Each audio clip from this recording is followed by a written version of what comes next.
The broadcast is now starting. All attendees are in listen-only mode. Hey, good afternoon, and welcome to our Dalim Tips and Tricks webinar.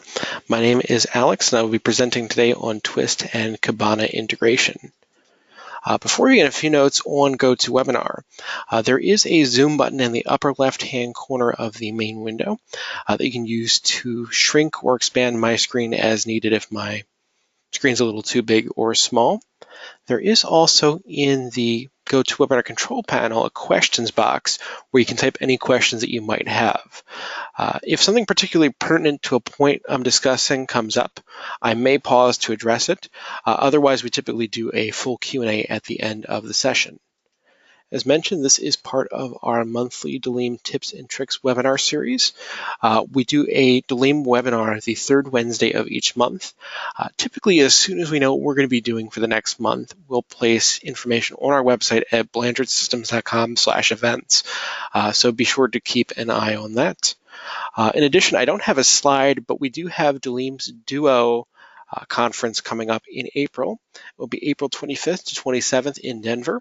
It is not too late to register, so probably be a lot of good sessions there on ES 5.5 and TWiST 8.5, so I hope to see you there. So the main goal of this webinar, a few years ago, I think about a year and a half ago, Fred did an excellent webinar on creating visualizations within Kibana. And that's going to be the end goal here, is creating graphical information or graphical reports in the Kibana utility from information that was collected from TWiST or from other processes or system information about your TWiST servers, such as the graphic down here as an example. However, the webinar, I will send out, I think, when we post this on YouTube, I can put a link to the other video Fred did.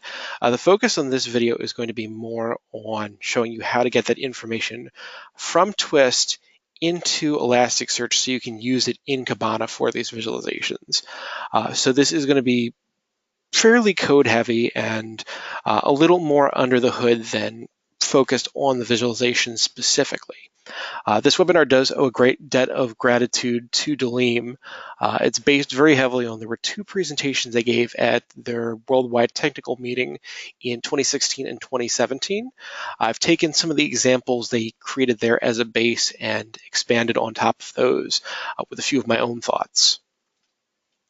So the software, and before I dive into this, one note of caution. We're dealing with two different software products here that both go by the abbreviation ES. You've got Dalim's Enterprise Solution, or Dalim ES, and then you've got Elasticsearch, which also in its own documentation is abbreviated as ES. Since this is targeted at a Dalim audience, for sake of clarity, when I refer to ES, I'm referring to the Dalim product. If I mean to refer to Elasticsearch, I will say Elasticsearch. So hopefully that clears up any confusion there. There is a company, Elastic, that manufactures what's known as the ELK stack. It's an open source, basically data parsing and search and visualization suite. And there are other kind of tertiary components, but the three main ones are Elasticsearch, Logstash, and Kibana. Elasticsearch is sort of the core of the stack. It is a search and indexing utility. It comes from roots as a search engine, and that is, if you have used Elasticsearch before in Dalim ES, that is typically used as a search engine under the hood. So for example, if you've ever in ES 5.0 or newer, you've searched for a file or a project or a workflow, that is using Elasticsearch under the hood to accomplish that search. There is also Logstash, which is a parsing and routing utility. It's basically meant for taking data from some input, potentially manipulating it, and then routing it to another output. Then lastly, there is Kibana, which is a graphing and visualization tool. So the way these work together in what we're kind of hoping for today is we'll be taking some sort of data from TWiST, perhaps file processing information. We'll be handing that off to Logstash. Logstash will be transforming that information into a format that Elasticsearch can understand and then sending it there. And then from there, Kibana can access that Elasticsearch information and use it to create visualizations or graphs. Now, Logstash is optional in this sort of process, but it's going to help us out a lot with TWiST. Theoretically, we could take data from TWiST And if we formatted it in just the right way, we could send it directly to the Elasticsearch API. But it typically requires very structured JSON data, which TWiST is not acclimated to handling. So we can use Logstash here as an intermediary to help format that a little more easily. So if you have a Dalim ES system that is version 5.0 or newer, you may already have a copy of Elasticsearch and Kibana installed, so you'd be part of the way there. There are different versions. Between Kibana 4.5 and Kibana 5, the user interface and a lot of the functionality of the program changed pretty dramatically. For the most part, the operation of some of the demos I'm showing today should work fine in both cases.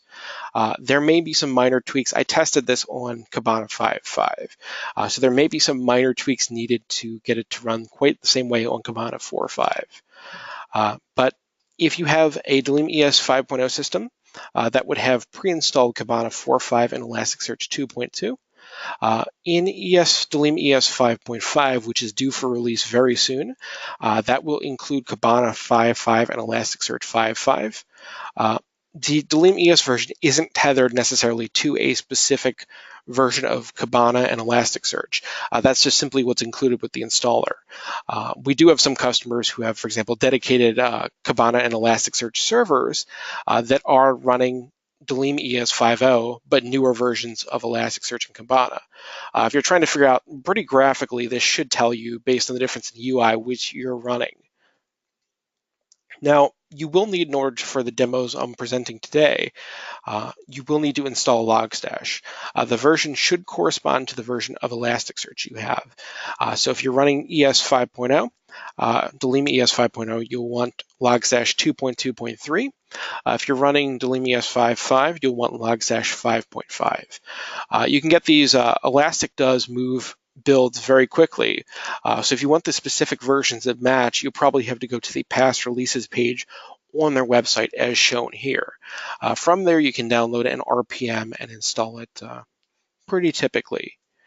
Now, if you're using Kibana 4.5, it's not mandatory and it's a little outside the scope of this presentation, but there are two additional plugins that you may find helpful, Sense and Timeline. Sense is basically a console that can be used to interact directly with Elasticsearch for debugging purposes. Perhaps you need to see what data is stored somewhere in Elasticsearch, or you want to perform some actions such as adding data or maybe deleting an index. That allows you to do it on the fly. Timeline is a time series visualization tool. These are both installed. These were both baked into the official Kibana product in Kibana 5. If you're using 4.5, you can use these two commands down here to perform the install.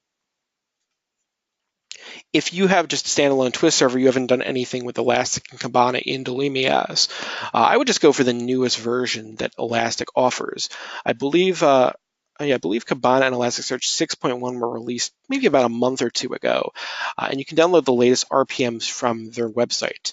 Alternately, you should also be able to use their repo. You can just import their GPG key and add a Elasticsearch repo definition under yum repos in elasticsearch.repo. Then from there, you should just be able to use yum to install all the components you need.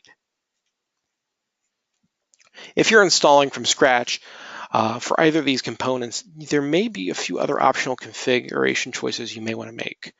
The first would be to set bind IPs for either Elasticsearch or Kibana.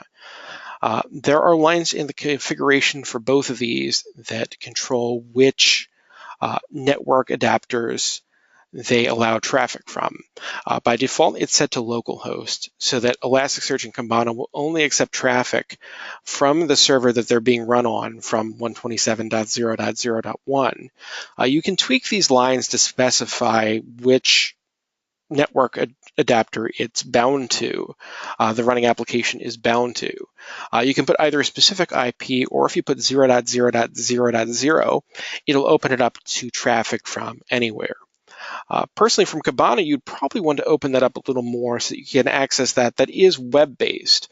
Users who are viewing or creating visualizations will be connecting to that via a web browser from another server. So you may need to tweak that to allow more open access. Elasticsearch, you can probably leave restricted, especially if you're using Logstash on the same server. There really isn't, in most cases, a reason to expose that directly to other servers. So that's something you could leave locked down. But if you needed to change that to expose it, you would change the network host parameter in elasticsearch.yml. These paths here are for Elasticsearch and Kibana 5.5. If you wanted to use it for 4.5 and 2.3, those would be under, I believe the Kibana one will be under opt Kibana instead of etc Kibana. If you can't find any of the files in those older versions, typically there was an additional directory at /opt Kibana or Elasticsearch or Logstash. Now for Logstash, depending on what sort of data you want to collect, you may need to configure that to run as root. I don't believe it's necessary for the examples I'm performing today. There were some examples Dalim showed at WWTM where you're collecting system event information, and for things like that, it needs to be run as root so that it has access to that information. If you do need to make that change, you can go under etc systemd system logstash.service, assuming you're using CentOS or RHEL 7, and just change the user and group to root and sys respectively. So, as I mentioned, the data flow we're going to be dealing with is TWiST is sending data to Logstash. Logstash is parsing and possibly reformatting that data and sending it to Elasticsearch to be indexed so that you can retrieve it and create visualizations from it in Kibana. Within Logstash, there is a separate process. Logstash is defined via configuration files, and these configurations generally have three core parts. There's an input, an optional filter, and an output. Those are each driven by plugins which are geared for different sorts of data or perform different functions. There are dozens for each of plugins for each of these three main areas. So for example, you can have input, you can get input that is sent via HTTP, so data that's posted to a specific port on that server. There is standard in support, so if you wanted to type something in through standard in and push it to Elasticsearch, you can even read from files as well. Once you get that data in, you may need to manipulate it further, and that's where filters come into play. There are some pre-baked filters for specific file formats. So for example, there are filters that are built to automatically parse XML or JSON or CSV data. We'll be dealing with a little more today based on the sort of information TWiST generates is mutate, KV, and Grok, which can be used to basically manipulate some of that data and try and find out and try and parse out specific areas in that content so that we can map them to fields in Elasticsearch. And then lastly, once we have that data, we would output it using some sort of an output plugin. So perhaps we'll be sending it directly to Elasticsearch. In the case of debugging, we may want to send it to standard output so we can see what sort of data we would be getting. Now these configurations, Logstash can be run either one of two ways. You can run it as a service using either the old init scripts on CentOS or RHEL 6 or the systemd script service commands on CentOS or RHEL 7. If you're doing it this way, you define the configuration files in etc logstash conf.d. Any configuration files in there will be all parsed in and active when the service runs. That being said, there is one note here. Even though these are separate files for just readability and just best practices purposes, the running Logstash application will treat them all as one kind of master behemoth configuration. So there's a few extra lines I'll be pointing out later in code examples that's used to kind of walk around that and tell it which input should be run through which filter or which output. When you're testing a lot of this, it's really useful to run Logstash from the command line. That is typically done with user share logstash bin logstash. You use a -f argument to pass the configuration file, one or more configuration files that you want to test, and then -e tells it to log any information to the standard out. I think this path might be opt share log. Yeah, I think that might be opt logstash for Logstash 2.3. So as a basic example, here's as simple as one of those configuration files can get. This is an input and output. We're not even bothering with filters at this point. The input is here. It's defined. Within brackets, you have the plugin that you're using to handle that input. Within that, there could potentially be other arguments or parameters. In this case, this is straightforward. We're just using a standard in input plugin. So this is just going to take anything it gets from standard in and run with it and push it directly to the output. Then at the output, we're using a standard out codec to push that back out to standard out. I could have made this so that standard in and standard out was formatted like standard in with no particular arguments here. And what would happen in that case is it would just give me the same raw output that it received as input, which wouldn't be really useful for debugging purposes in this case. So I added a argument for a codec. I want to use the Ruby debug codec. And what that's going to do is that's going to show me all the fields that it received from this input plugin and that it will be passing on to Elasticsearch. In addition to whatever data I send it, there's other fields such as a timestamp that are generated by this input plugin and would be indexed. This will show me formatted what information it would be sending and what format it is. So very helpful for trying to figure out where you would stand with your code. So what I'm going to do now is I have an example of this running over here, or actually I will in a minute. Bin logstash -f. I'm loading 3 different configuration files for my examples today. And this may take a second to start up here.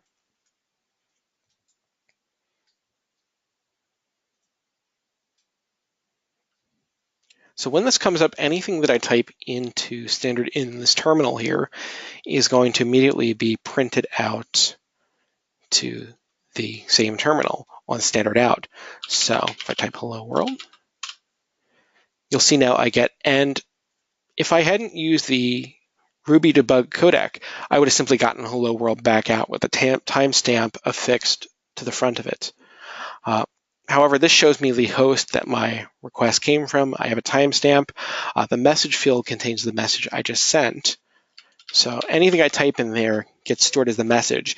And all these fields, if I were to route this to Elasticsearch, all these fields would be indexed in Elasticsearch as a document. Elasticsearch treats all these as, because it was originally created as a search engine, it treats these as a document. And the document for this would have all these different fields associated with it. If I had wanted to send this to Elasticsearch instead of to standard out, I could just make one change. Instead of using the standard output plugin here, just use the Elasticsearch output plugin. I would give it a parameter for the host, which I'm just sending to localhost right now, and I would give it the name of an index, which is basically a bucket where it would store that data. So that's pretty much the basics of how the configuration files work. And now for a real-world example, I have a workflow in TWiST, which is configured to send some basic information that I want to keep track of. There's a few different things. First off, I'm pulling information from the file using file check, finding out some basic things about what sort of PDF it is, maybe what PDF version it is, just basic information about trim size that I want to keep track of for maybe some statistics later on. Aside from that, I have a few filter timers in here. This pair here, these filter timers are going to keep track of how long it takes to process. So these ones here would keep track of how long the file takes to run through the entire workflow. I have a few additional filter timers here to keep track of how long the file takes to normalize in PS check and how long it takes to trap. Because maybe I want to generate some graphs and see how I'm doing on trap timer, what kind of performance I'm getting out of my system. From there, what I'm doing is I am generating a series of key value pairs. And what these are going to do is I'm basically just making a mapping that has, okay, file name equals file name. And I'm saying this is the key that I want to use in Elasticsearch, and this is the value it gets. And if I were to run a file through this workflow, I think I should have a spare file here, hiding behind a window, and look at the process log,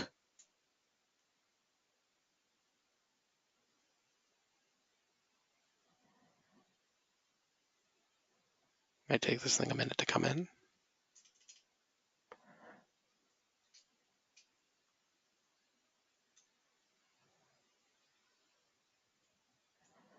I'm going to look in my set param from array here. I'm generating a string that has basically a bunch of key value pairings. So file name equals demo mailer r2.pdf.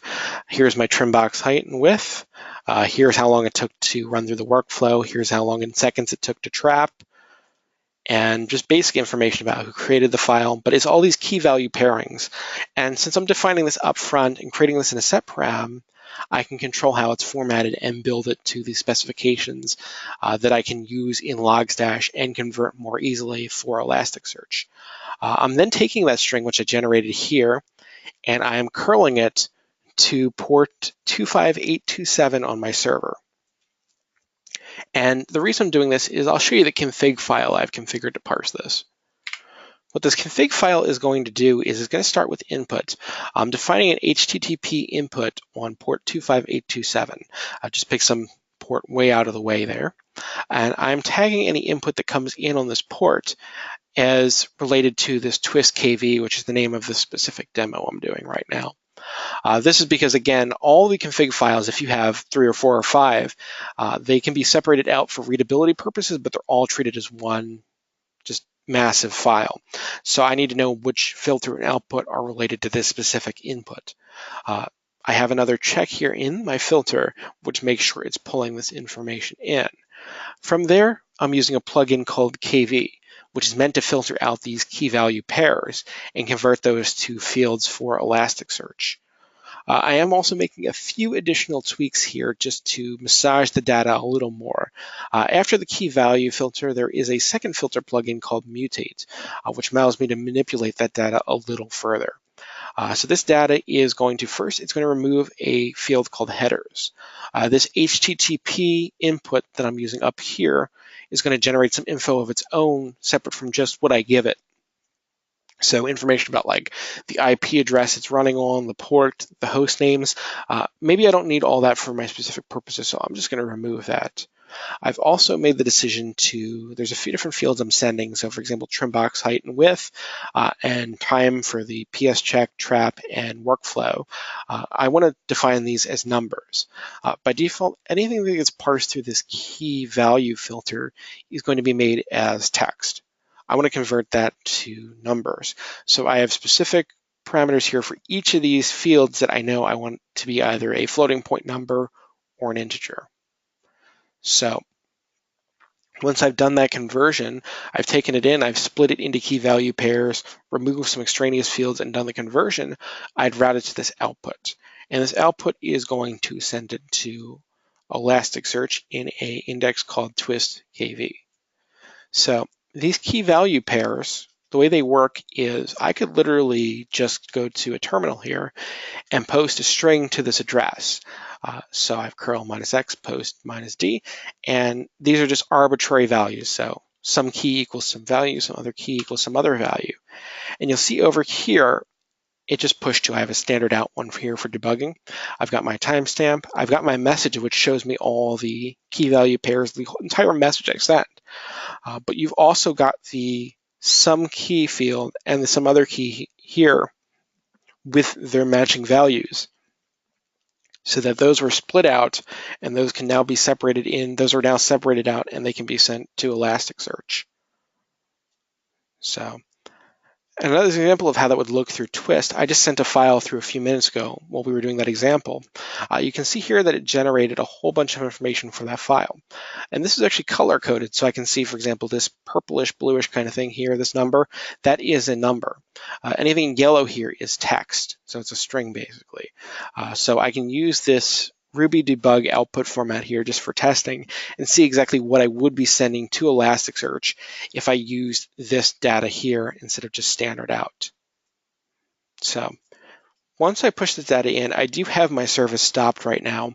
If I wanted to, I could stop this command line session and use systemctl start logstash to start my actual logstash service with the configuration files that push to Elasticsearch. I've had that running for a bit this afternoon before the webinar, and typically what I would do in a case like this, if you're coming into this new, Kibana is separate from Elasticsearch. So my my process this afternoon was pushing everything into Elasticsearch in this TWiST KV index, which is basically a bucket of data. If I wanted to use that in Kibana, and this was new and I hadn't touched it in Kibana before, I would go into Management, Index Patterns. I could create a new index pattern and say I want to make one called TWiST KV. And if it doesn't see a name, it'll say that doesn't exist in Elasticsearch. But I can type TWiST KV. It sees that there is one in Elasticsearch. That gives me control over what timestamp I associate with that. Because in this case, there are different timestamps. There might be different fields for maybe start processing time and end processing time. Kibana is very time-based. So you have to let it know what you wanted to consider as the time this event occurred at or this document was recorded. So I already have this created. If I didn't, I would select timestamp here and click Create. And then from there, on this Discover screen, I can track all the information I want. It is time-based. It only shows me results from a time period I select. So for example, maybe I want to see results from the last hour. This will show me everything. It's the same exact data that I'm showing in this standard out here, but this has been pushed into Elasticsearch and retrieved in Kibana. So you can see I have all the different fields that I've been recording. So you've got file name, you've got who created the PDF, what PDF version it is, how long it took to trap, how long it took to normalize. You've got all that information in here for every file. Each of these is a document here, each of these kind of sections here. And then I can use that data to create visualizations. So as an example here, one I was playing with earlier, actually I'll go over and create a new one. You can choose from a bunch of different types of visualizations. So maybe I want a pie chart or I want a vertical bar. One good example here would be, for example, maybe a gauge. I want to see how my trap time is and what that means about the health of my system. I can go into my TWiST KV index, and right now this is showing me a count of basically every record for a document it has in the last hour. I can change this and say maybe I want an average. And the field I want an average of is my trap delta. So I want to know what the average trap time is. I can click this and it'll tell me that it was 6.41 seconds during this hour on average for files to trap. So I can then take that and, for example, each of these types of visualizations has other options. So for example, this is like a status gauge. So maybe if a file takes less than 10 seconds to trap, it's golden. If it takes from 10 to 60 seconds, I know it's okay, but it's not as super, it didn't trap super, things aren't trapping super quickly. And then maybe, actually I'll make that 59, and I could do something like 60 to 200 seconds. I know then my files are taking a really long time to trap. I can apply the changes and it'll basically show me a graph of my status for trapping. Once you create a bunch, I won't delve into these too much for time reasons. We do have another webinar that shows in depth how to create visualizations like this. You can push them onto a dashboard. I have an example TWiST status dashboard here, which shows me a bunch of information we just collected. And I created visualizations for each of these specific cases. So I've got a visualization that shows me the overall average processing time, number of files processed during this time period. I have the average normalization time in seconds for those files, the average trap time. I have a graph here showing me the load in the system about how many files were processed per minute. In a production area, I might want to actually collate that on a per hour basis so I can see what my load is and what my peak times are per day. I have a count of the number of files processed through per workflow per server. I have 2 TWiST servers running here. So you can see you've got 2 different lines showing you how many files each particular TWiST server, what load that TWiST server was under. I have a graph here showing me files during that period based on which type of PDF they were, total files by the customer code, a bar chart showing me the number of pre-flight errors by customer during this time period.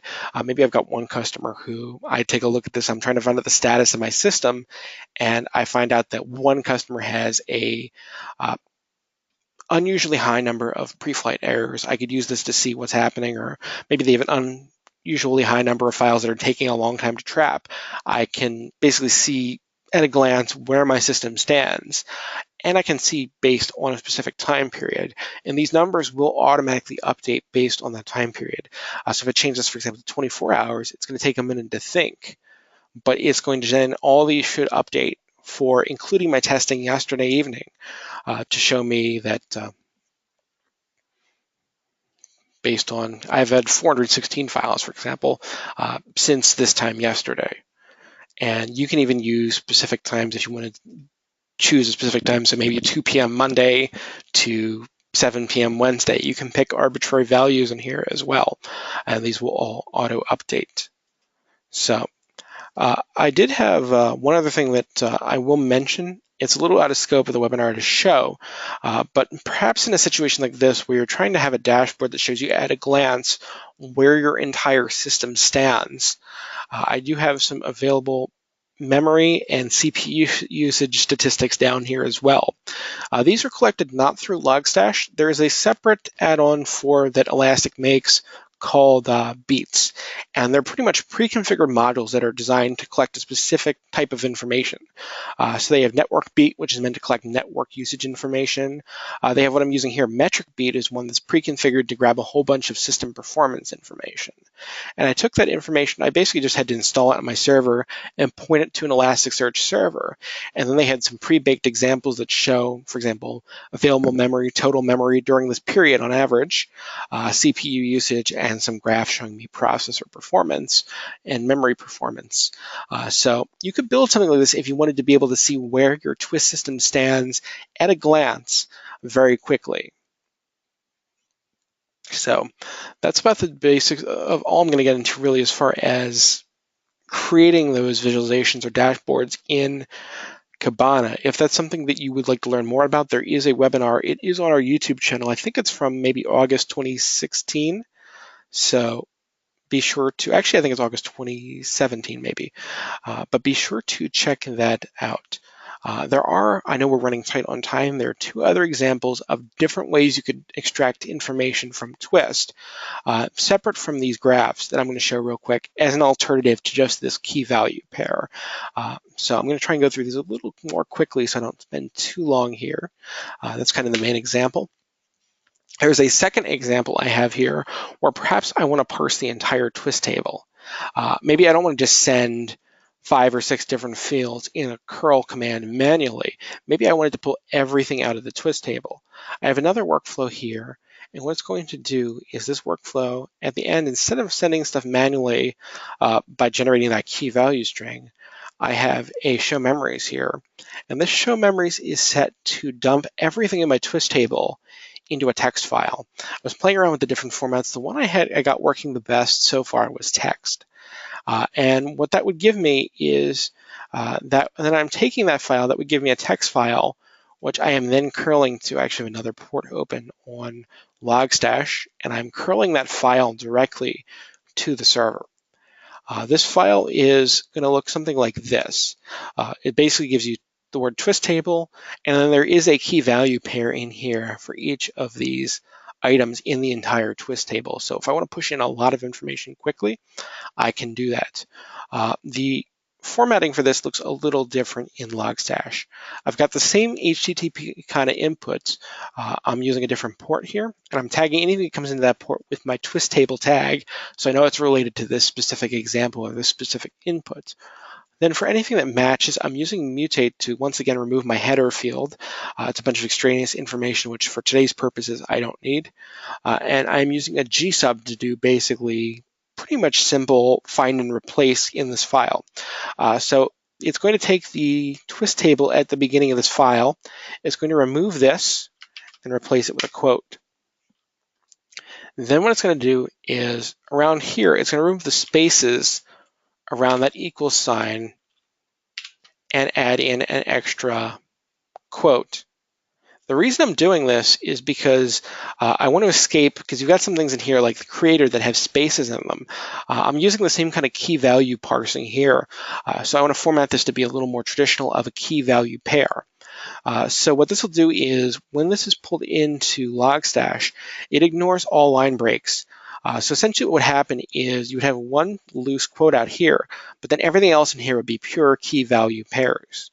And sure enough, if I went to Logstash, actually I'm taking that then and pushing that into a TWiST table index. So if I go to this index in Kibana and run a discover, You'll see here that if I go in here, I have everything from the TWiST table was pulled in this way. So it's literally every piece of information that TWiST gathered is pulled in here. And this is useful if you want to index a lot of information fast. However, there is one kind of downside to this, is that a lot of this information you would need to know in advance which fields wound up being integers or numbers. Because if you don't specify those, like I did in this previous example, manually, the key value filter is going to import those as text. So you would need to know in advance and put those into a mutate convert method for those. There is kind of a middle ground between these two approaches. You could, for example, in show memories, you could make earlier on in the workflow a Kibana category in your TWiST table and then only export that category in your file. So that way, maybe if you don't need all these extraneous info fields, you would get just the fields that you needed. And then you could then take those and build in the convert conditions to handle anything you want to be numbers. And you want those to be numbers so that you can, for example, take averages like I was doing earlier, or sums, or anything of that nature. So the one last thing too, which there is an example Dalim showed at WWTM in December. They showed an example of how to parse the WFL server log. If you've never dug around in it, the WFL server log is an area in TWiST that it's basically a log file for TWiST that keeps track of every single thing that happens in TWiST. So every single message sent by any tool, the entire history of file processing, essentially. And it's a large file. It's designed for being machine read rather than user read. But you can parse out some information with this example Dalim provided. It's based around using the Grok plugin in your filter. And the Grok plugin, what it does is you basically can define a match, a regular expression. If a field or some text in your input matches that string, it'll try to extract certain data from it. And the data extracted is usually based on one of these sort of pre-baked regular expressions. You've got, for example, there are ones for, these are just a few examples at this path that are pre-baked. You can create your own as well. But they're basically recipes for picking out a username or an email part or an integer. And they're just pre-baked to find that portion of a file when you're building one of these match conditions. So really the best way to show this would be, it's kind of a large example, but this is Dalim's example for parsing WFL server. And my input, I have an input here that is looking at the WFL server log here at this path, and it's going to tag it with TWiST so it knows that it's relevant to this filter down here. Then within that filter, I have 3 Grok conditions, which are going to look for specific strings in there. And these are pretty much, for the most part, the same. They end with different things that are just text that exists in WFL server log. So message start, that would be a line in that log, which means that a file was just input. Job completed successfully means that that file just finished processing. And then lastly, job rejected means that that file failed out of TWiST. From there, you can use anything under these percent sign and brackets. The first part of this is one of those Grok pre-baked regular expressions. So you're saying maybe you want to grab an integer after this string of text in the file and save that into Elasticsearch as a field named epic. Or you want to grab, after this specific area in the string that matches, that this will be a word, and that would be your workflow. You want to save a workflow value into Elasticsearch. So you would basically then match, and you can do some additional tweaks there too. You're basically using these each as rules. If it matches one of these, it stops and doesn't go on to the next one for evaluation. So in this case, you'd start with, if it matches this pattern, it's an input file, so you can manually add a field tool input files. For this, it completed, so you can manually add an arbitrary value to say that the action was done. And for this, you can also make an arbitrary value to say that it failed. From there, you can push that to Elasticsearch. And I have examples of that here, I believe, from yesterday when I was doing some testing. and kind of rushing through this quick. If you want more examples, I can send this code to you. So you can see it's generating, it's not as many fields as my TWiST table log, but you got some basics about file name, the server it ran through, the workflow it ran through, the PID. You got some very basic ideas. You know that the file was input at this stage. So you've got some core information from there. The trade-off with this approach, the trade-off is this wouldn't give you as much file-specific information about, for example, the PDF version or whatnot, compared to the two examples I showed earlier.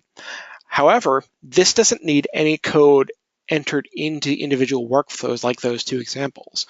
This would automatically be monitoring that WFL server log for new lines, and then based off of that, adding in entries. You would have an audit log of essentially everything that ran through the system, more breadth of information rather than depth of information. But I think we're running pretty low on time, so let me take a look and see if we have any questions. I know that was a bit of a fire hose here.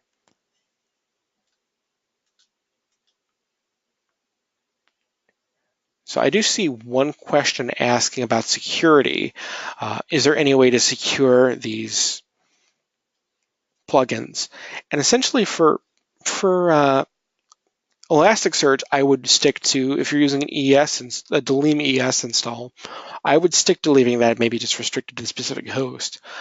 For example, one of these HTTP inputs, you can there are extra arguments you can add in here to say maybe I want to add this sort of authentication so that not anyone can send data to this event.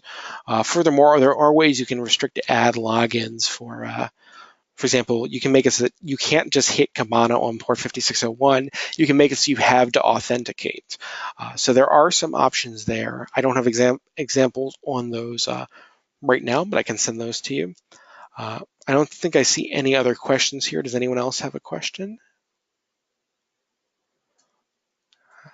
You guys are quiet today. Thank you so much for attending. Hope to see you at Duo in April.